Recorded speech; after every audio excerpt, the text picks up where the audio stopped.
కేంద్రం finance act 2025ను రద్దు చేయాలని డిమాండ్ చేస్తూ Telangana state retired employees association నాయకులు మంచిర్యాల జిల్లా కలెక్టర్కు వినతి పత్రం అందజేశారు. పెన్షనర్లకు తీవ్ర నష్టం వాటిల్లే విధంగా పార్లమెంట్లో చేసిన ఫైనాన్స్ చట్టాన్ని వెంటనే రద్దు చేయాలంటున్న రిటైర్డ్ ఉద్యోగులతో మా ప్రతినిధి శ్రీనివాస్ ఫేస్ టు ఫేస్. పైగా ప్రభుత్వ రంగంలో సేవలు అందించిన రిటైర్డ్ ఉద్యోగులు మాత్రం బాధలు వర్ణాయుతం. ఓ పక్క చాలీ పెన్షన్ వస్తున్నా కానీ ఇప్పుడు కూడా ఆ పెన్షన్లో మార్పు చేసేందుకు కేంద్ర ప్రభుత్వం కుట్రపడుతుందని ఆరోపిస్తూ ఈరోజు మంచిర్యాల జిల్లా కేంద్రంలో కలెక్టర్ గారు వినపత్రం జరిగింది. మనతో పాటు కొంతమంది రిటైర్డ్ ఎంప్లాయీస్ ఉన్నారు. చెప్పండి, అసలు మీరు ఏం డిమాండ్ చేస్తున్నారు ప్రభుత్వాన్ని?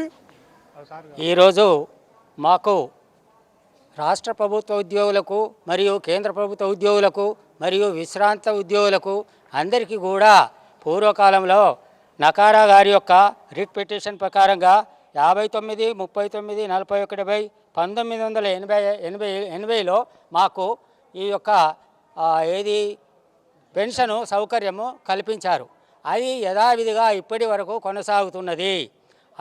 అటువంటి ఆ రిట్ పిటిషన్కు వ్యతిరేకంగా కేంద్ర ప్రభుత్వము ఏదైతున్నదో కొన్ని కొత్త అమెండ్మెంటు చట్టాన్ని తేవాలని నిర్ణయించింది.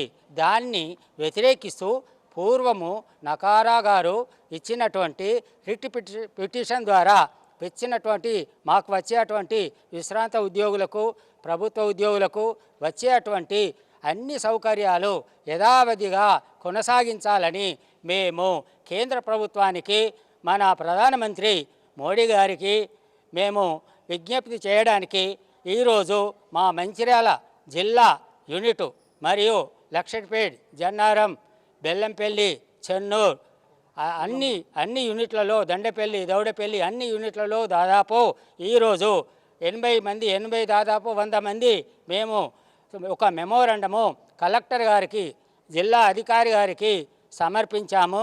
జిల్లా అధికారి గారు కూడా ఆ యొక్క మెమోరాండమును ప్రధానమంత్రి గారికి సమర్పించవలసిందిగా మేము విజ్ఞప్తి చేశాము. కాబట్టి యథావిధిగా కొనసాగించాలని ఆ యొక్క కొత్త అమెండ్మెంట్ను కేంద్రంలో రద్దు చేయాలని మేము విశ్రాంత ఉద్యోగులము అందరం కూడా కోరుచున్నాము. మనతో పాటు మరో ఉద్యోగులు చెప్పండి, మీరు ప్రభుత్వాన్ని ఏం డిమాండ్ చేస్తున్నారు? ఈ పెన్షన్ విధానంలో కొత్త మార్పులు ఇస్తారని మీకు ఎవరు చెప్పారు? మార్చి 2024లో లోక్సభలో ఒక అస్పష్టమైనటువంటి నిర్ణయం గైకొనబడ్డది. అది చాలా లోపభయిష్టమైన నిర్ణయంగా మేము భావిస్తూ ఉన్నాం.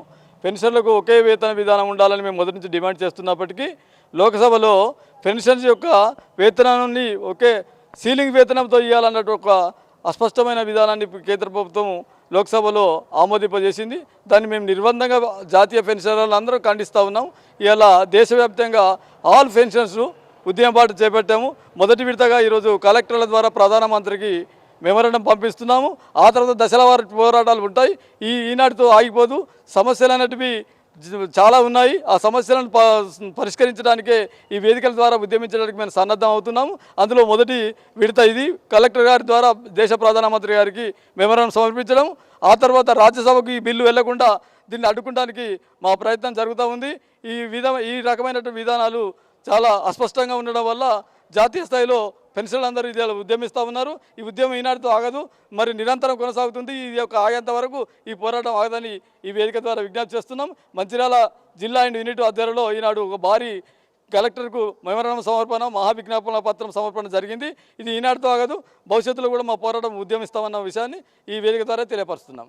ముఖ్యంగా ఏదైతే పెన్షన్ డిమాండ్ చేస్తున్నారో పెన్షన్ విధానాన్ని మార్పు చేయడాన్ని వ్యతిరేకిస్తున్నాము. అదేవిధంగా మాకు రావాల్సిన పెన్షన్ ఏదైనా కొనసాగించాలని డిమాండ్ చేస్తున్నారు. లేని పక్షంలో ఎలాంటి పోరాటకు సిద్ధమైతే కూడా హెచ్చరిక జారీ చేస్తున్నారు. శ్రీనివాస్, స్వతంత్ర టీవీ, మంచిర్యాల.